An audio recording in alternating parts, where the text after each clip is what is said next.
Hello everyone, my name is Nick Martin. I'm a volunteer with the Midwest Railway Preservation Society, and welcome to our April 2022 update on the restoration of Grand Trunk Western Steam Locomotive number 4070.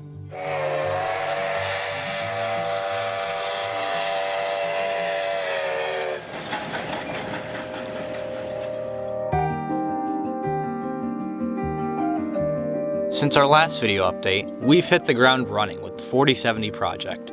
Our volunteers have been working nearly every weekend this year, and often throughout the week, continuing disassembly and prepping for major repairs.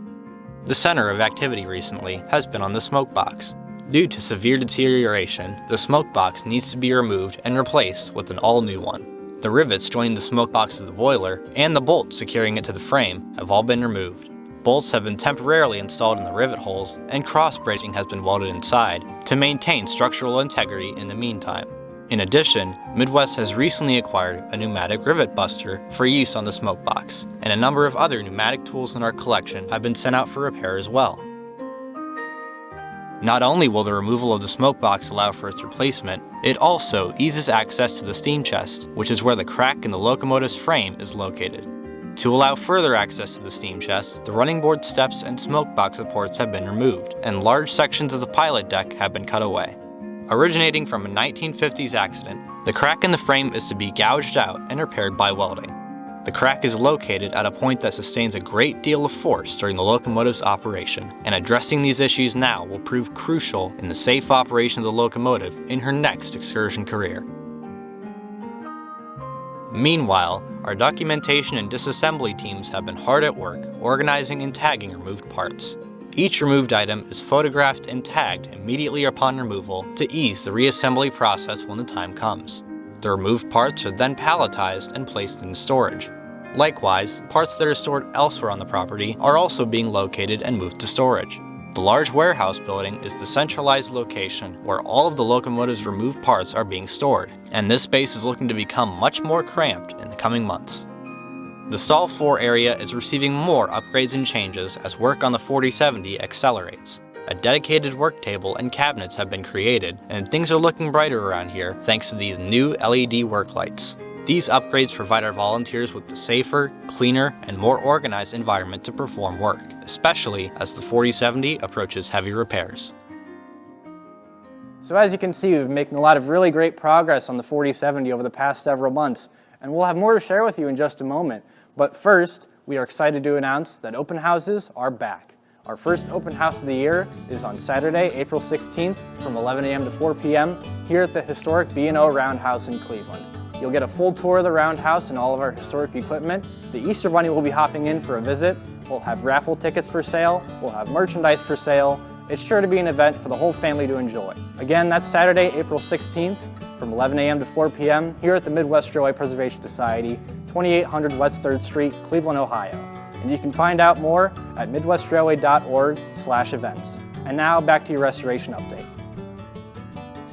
Our vintage draught crane continues to get attention. The crane swivel has been removed, and upon inspection, it was found that one of the port fittings had cracked. Repairs are currently underway for the swivel, and additionally, most of the wiring has been reinstalled, and much of it is brand new.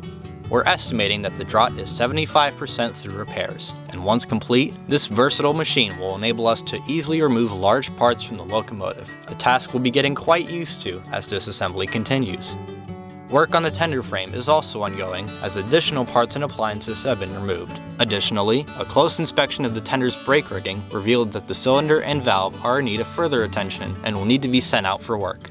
Once clearer weather arrives, the tender frame will be sandblasted to allow for a more in-depth work assessment. At that time, the locomotive's rebuilt cab will also be sandblasted before it is primed and painted.